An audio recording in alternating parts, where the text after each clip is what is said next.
드디어 시험 범위 마지막입니다. 시험 범위 마지막. 이제 여러분도 2학년에 올라갈 준비가 되겠네요.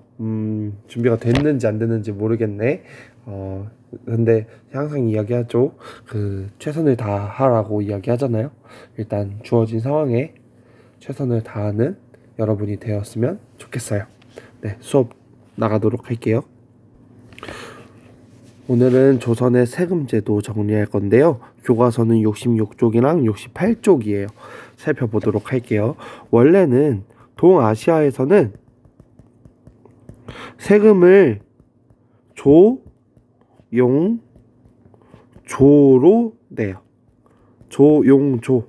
한자로는 조, 용, 조인데요.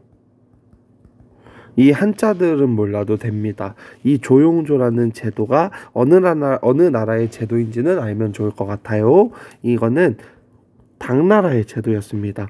제도는 당나라가 정말 기본인 경우가 되게 많아요. 그래서 이 동아시아에서 세금제도 조용조, 조세, 공납, 역으로 나누어서 세금을 내는 것을 당나라 제도를 차용했다. 그 당나라의 제도를 우리 조선까지 이어서 사용했다라고 알면 되고요. 그러면 조용조가 뭔가요? 라고 이야기할 것 같아요. 얘는 조, 한자로는 조고요. 얘도 조입니다. 얘가 용이고요. 조세는 뭐냐면 토지세를 의미합니다. 전세라고도 하는데요. 같은 말이에요. 전세, 조세, 토지세 다 같은 말이라고 생각하면 됩니다. 그 다음에 공납 같은 경우는 특산물을 내는 거예요. 예를 들어서 선생님의 고향 음성은 고추, 나주하면 배, 나전, 칠기, 우리 초등학교 때 배우는 그런 특산물 있지요. 그런 특산물, 지역마다 특산물을 바치는 것을 공납이라고 하고요. 역은 군대 가는 거, 직접 몸을 쓰는 것을 의미합니다. 원래 시행부터 살펴볼게요. 토지세는요, 원래 땅에 대한 세금이고요. 10분의 1을 냅니다. 어떤 10분의 1을 내냐면 생산량의 10분의 1을 냅니다. 근데 생산량의 10분의 1을 내는데요. 교과서에는 안 나오지만 이렇게 정리하면 좋을 것 같아요. 세종대왕 당시에 세금을 10분의 1만 내는데 조금 구체적으로 정합니다. 전분 6등법이랑 연분 9등법을 시행하는데요. 얘는 교과서에 없으니까 시험에 직접적으로 나오지 않지만 설명을 조금 해보도록 할게요. 전분 6등법, 연분 9등법. 얘는 전분 6등법과 연분 9등법은 세종이 배려를 해준 건데요. 지역마다 토지의 비옥도가 다르지요. 비옥도가 다릅니다. 그래서 1결이라는 내용이 지금은 우리는 1m면 이 면적이 1제곱미터라고 우리는 알고 있잖아요. 근데 그 당시에는 제곱미터라는 내용이 아니라 결이라는 토지 단위를 사용했는데요. 이 결은 수확량에 따른 크기입니다.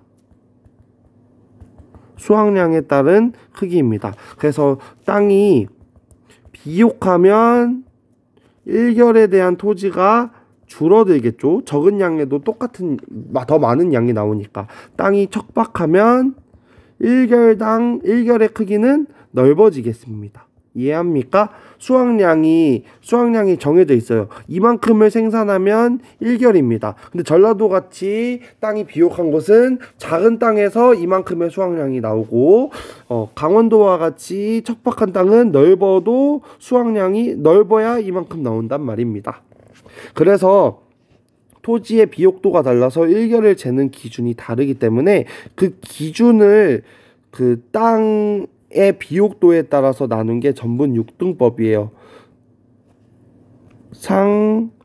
하로 먼저 나누고 크게 상의 상중하, 하의 상중하로요. 그러면 상상 땅이 있고 상중 땅이 있고 상하가 땅이 있고 하상 땅, 하중 땅, 하하 땅 이렇게요. 그래서 그 땅 크기에 따라서 일결의 크기를 다르게 한 게 전분 6등법입니다. 조금 복잡한 내용이긴 하지만 이렇게 정리하면 좋을 것 같아요. 그냥 더 쉽게 정리하면 토지의 비옥도에 따라 일결의 크기를 달리했다. 그게 전분 6등법입니다. 정리 다시 써볼게요. 토지의 비옥도에 따라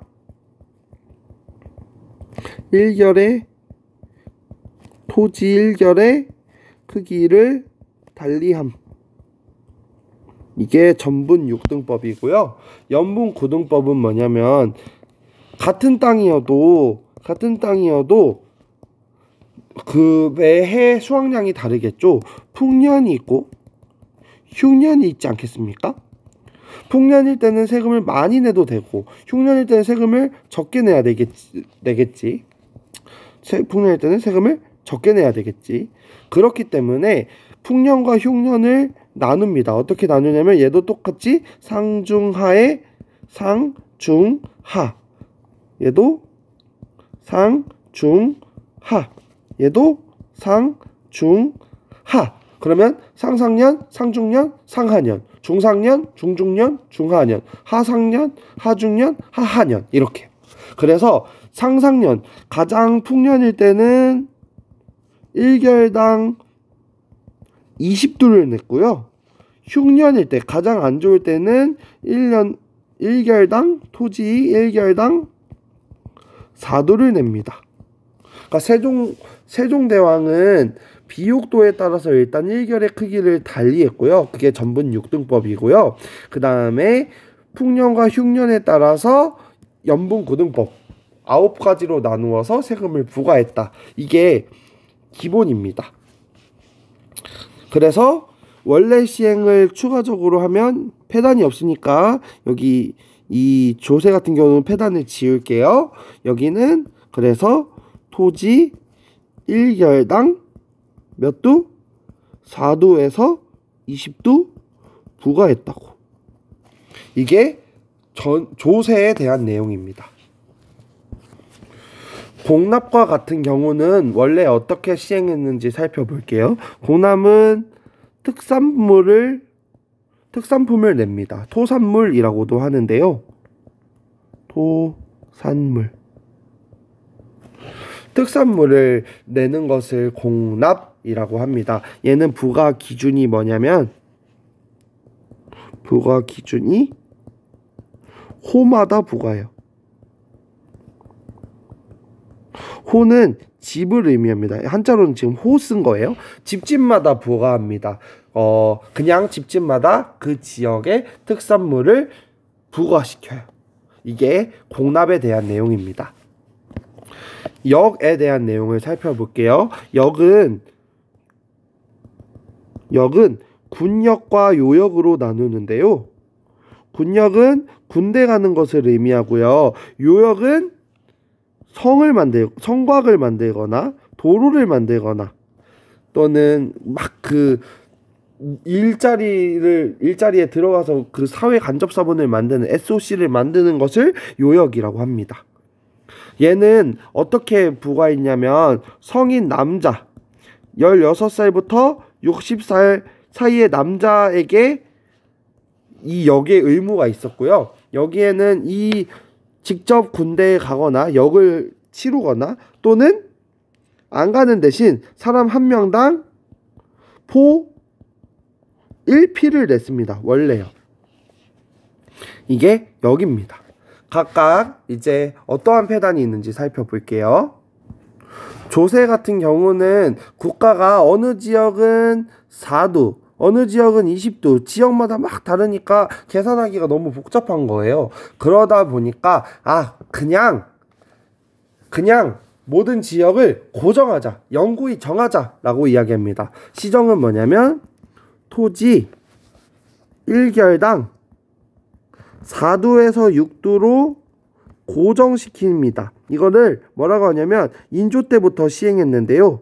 영정법이라고 해요. 토지 영정법의 내용이 뭐냐? 라고 하면 이렇게 이야기하면 됩니다.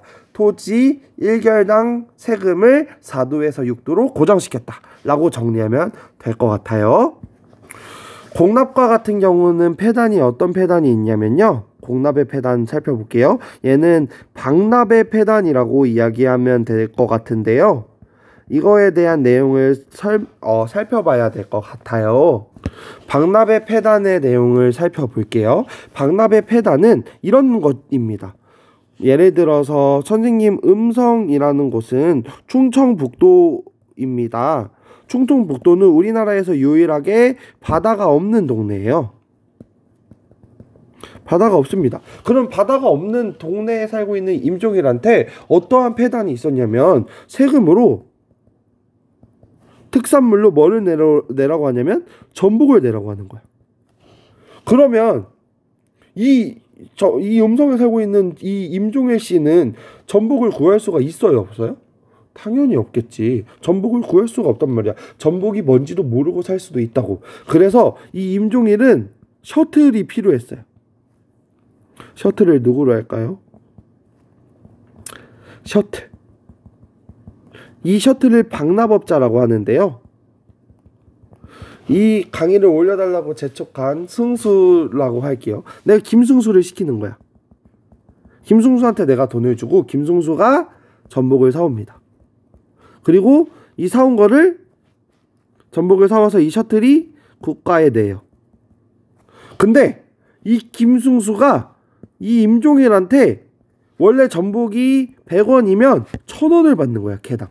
10배 이상의 수익을 헤쳐먹습니다. 이게 방납의 폐단이에요, 이것이.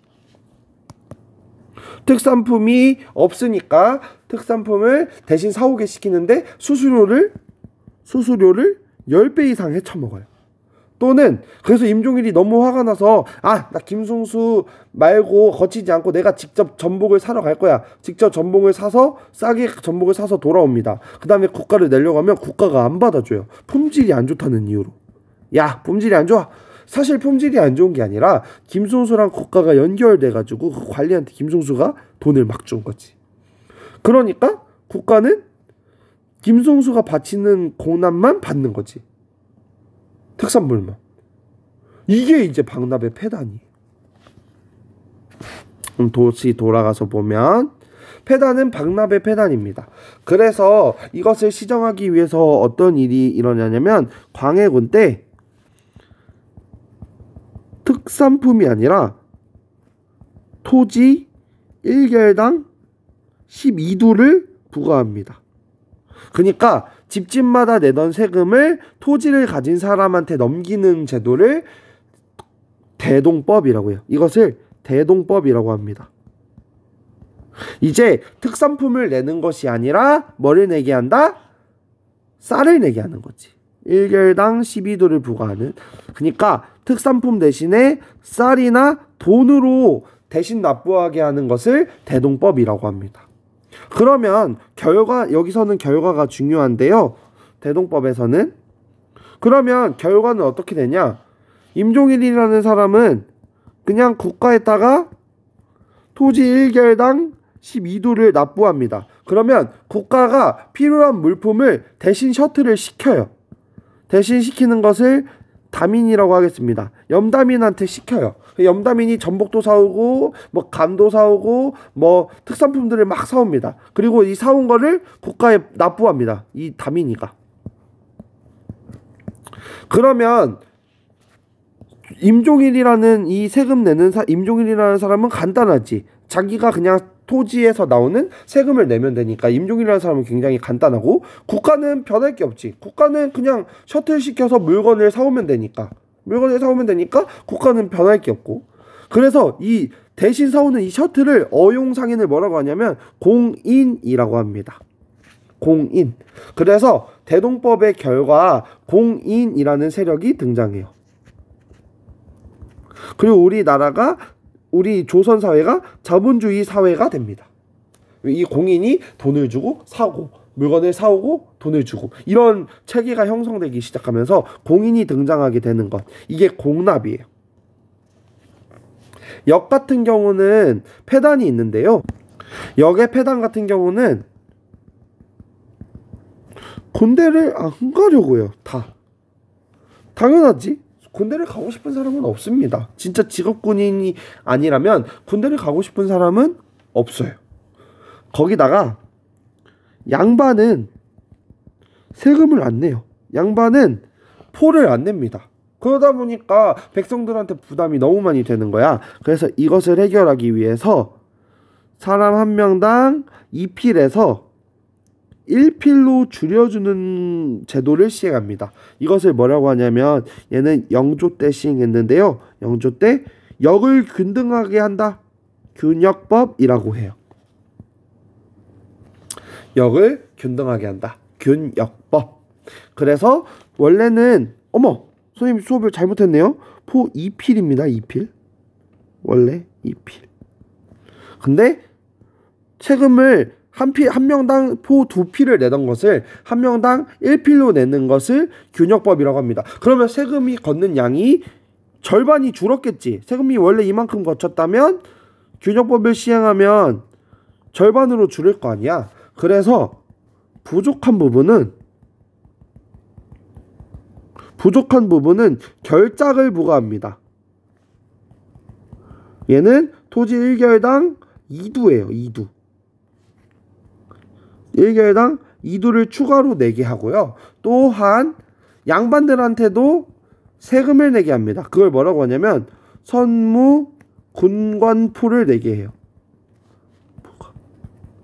그래서 양반들도 이 세금을 내게 합니다. 일부 양반에게, 모든 양반이 아닙니다. 일부 양반에게 선무 군관포를 부과하는 것. 이게 균역법이에요. 내용 정리 한 번 더 해볼게요. 원래 조선이라는 나라의 세금은 이렇게 세 가지로 냈다. 토지세, 그리고 특산물, 그리고 군대, 역. 토지세 같은 경우는 원래 세금의 생산량의 10분의 1을 낸다. 즉 토지 1결당 이러한 구분법은 있지만 토지 1결당 4두에서 20두로 부과했다. 근데 어떻게 됐다? 너무 복잡하니까 나라에서 4두로 거둘 때 20두도 거둘 때 그러니까 이것을 계산하기 너무 복잡하니까 토지 1결당 4두에서 6두로 고정시켜버린다. 이거를 뭐라고 하냐면 인조가 시행한 영정법이라고 합니다. 두 번째, 공납은 원래 특산물, 토산물을 냅니다. 부과 기준은 집집마다 내요. 호마다 부과합니다. 근데 폐단이 생겨요. 어떤 폐단? 방납의 폐단. 뜬금없이 특산품이 아닌 것을 부과하라고 명령하기도 하고요. 그 다음에 방납의 폐단. 대손 사오면서 굉장히 많은 수수료를 내게 하는 게 방납의 폐단. 그래서 광해군 때 특산품 대신에 토지 1결당 11두를 부과하는 특산품 대신에 쌀을 내게 하는 또는 특산품 대신에 돈을 내게 하는 대동법이 시행됩니다.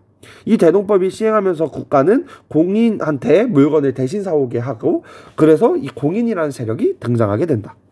역 같은 경우는 군역과 요역으로 나누는데 어쨌든 16세부터 60살까지 남자한테 부과하던 제도였다. 안 가려면 한 명당 포 2필을 내야 했는데 폐단이 생겼다. 군대를 가지 않거나 양반들이 세금을 안 낸다. 그래서 영조가 균역법을 실시해서 원래 한 명당 2필 내던 것을 한 명당 1필로 내게 했다. 그리고 그럼 세금에 걷는 양이 갑자기 절반으로 줄으니까 부족한 부분은 결작을 부과하거나 양반들이 선무 군관포를 내게 했다. 이렇게. 그래서 오늘 수업의 포인트는요. 요 내용들이 중요해요. 각각의 법을 설명할 줄 알아야 합니다. 영정법을 설명하고 대동법을 설명하고 균역법을 설명할 줄 알았으면 좋겠고요. 그 이후에 공인이 등장하거나 결작을 부과한다거나 선무 군관포를 부과한다는 내용은 조금 더 구체적으로 알았으면 좋겠습니다. 내용이 조금 복잡하지만 각각 내용을 나누어서 설명할 줄 알아야 된다고 이야기했습니다. 오늘 수업은 여기까지고요. 남은 시험 공부 열심히 해서 좋은 결과 있길 바랍니다. 오늘은 여기까지 할게요.